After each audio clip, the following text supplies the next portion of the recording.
Ikinamico Amizero ni ukurandura burundu ibiyobyabwenge mu rubyiruko, inda zitateganyijwe ku bana b'abangavu, kurwanya sida, uburaya, ubuzererezi n'indi mico igenda igaragara mu muryango ikabangamira iterambere ryawo.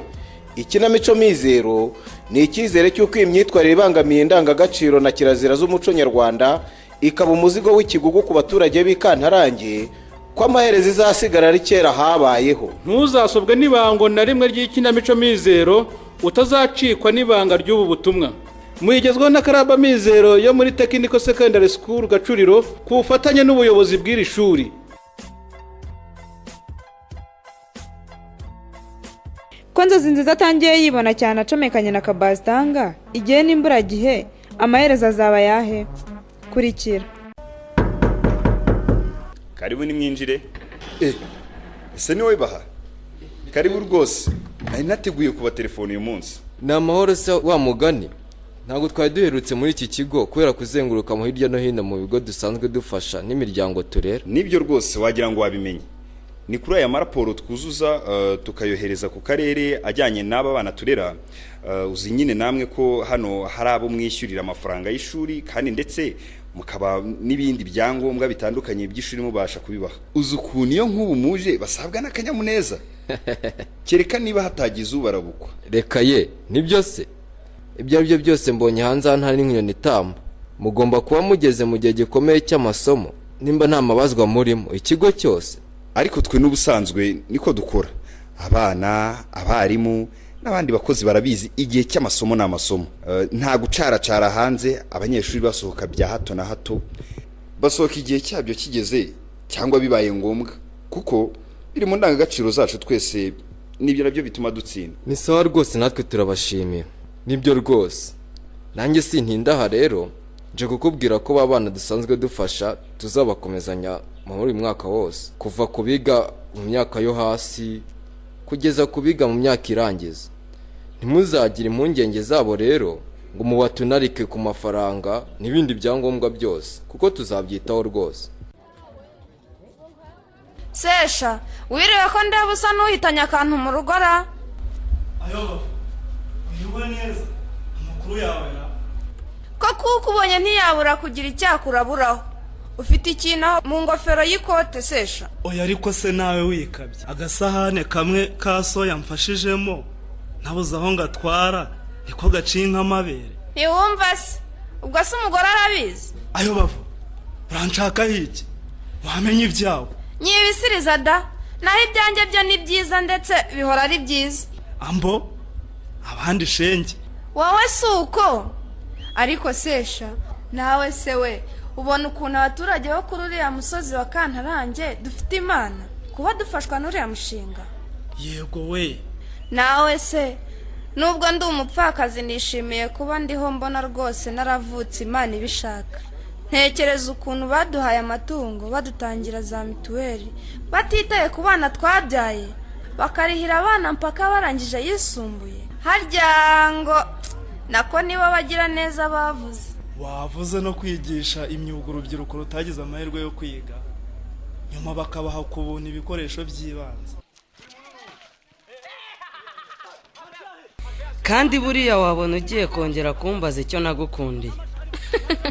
Sekiri, urabizi ko mu bibazo nkwibazaho byose icyo kitaburamo. Maze kandi nanjye aho mbera bazanga, urwo rukundo rukaba rusa n'urwamfashe umutima rwose. Ugomba kuba ufite akantu numvishe ngo bita iduga rwose. Oya banza wibuke, nkureba cyagiye kuri sale mureberamo za sinema nikoroza ukansanga hahandi tukamaranya akanya tuganira, urabyibuka? Ndabyibuka rwose. Ngira ngo urabyibuka neza ko twatanyijwe na Hedi wari uhanyuze agiye muri sale y'abarimu. Nabyo ndabyibuka rwose. Nubwo namukwepeye kuri cya kigega cy'amazi yankubise amaso ariko ntiyamenye aho twari kumwe, maze ndigusha agira ngo ni agafente nshatse kwikorera. Gusa mpita ngendesha umugongo nisubirira hamwe nkorera ubusekirite.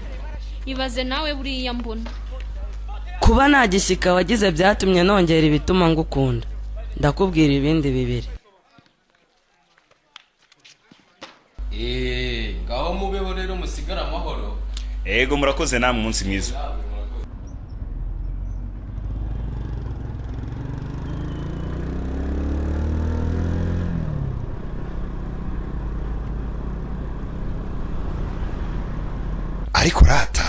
nubwo twihagararaho dukwiriye kwemera ko hari abantu bakora akazi keza gukorera umushinga mwiza nk'uriya. Umva, njyewe ibitekerezo byanjye mbivugira hejuru mbyibwira, kandi nta nicyo biba bintwaye. Nawe se ahantu byuka bakagupangira gukorera kuri tere, dore ubavuye aha mu kanya arajya n'ahandi ndetse kuri rwajesa rw'igitonoresha. Ariko uzi ko mukuza ntigeze numva ihagarara, ndetse no kuyikubita umugeri igiye sinigeze numva ikopfora. Naho twebwe iyo tutaramukiye mu bidanago n'inama z'ireme ry'uburezi, twirirwa mu birego bya hato na hato, iby'abana barega abarimu, iby'abarimu barega abana cyangwa ababyeyi, iby'abarimu bongeza imishahara n'uduhimbazamusiki, ibyo byarakemutse. Iby'ababyeyi basaba koroherezwa ku by'imyishyurire ya minerivare, yego nanjye sinkennye akankora karantunze kuko hari abakifuza, ariko mbonye nka kariya byibura wenda ntanabyibuha. Ariko niba aza kurihira abana bafasha, bazasanga n'abakoreye raporo y'imitsindire y'abana bari mu mushinga wabo.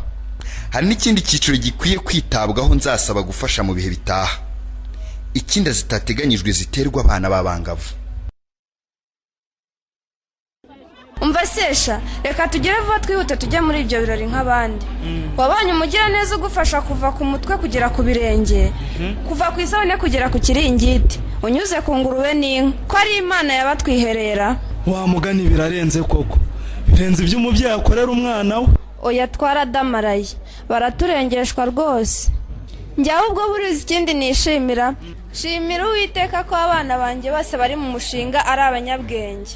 Uriyitangiye wa gatanu we mbona na kaminuza bazayimwishyurira, kuko mu bwenge ararenze. Ayo baba, uzi ko njye nsigaye ntekereza ibirenze ibyo? Ibirenze ibi byaba ibihe? Tekereza ejo ubyutse ukumva ngo uyu mushinga ukorera Ikantarange wahagaze. Mituweli washobora kuzibishyurira, ayo mashuri y'abana bawe se washobora kubarihira. Oya wibivuga we, se kibi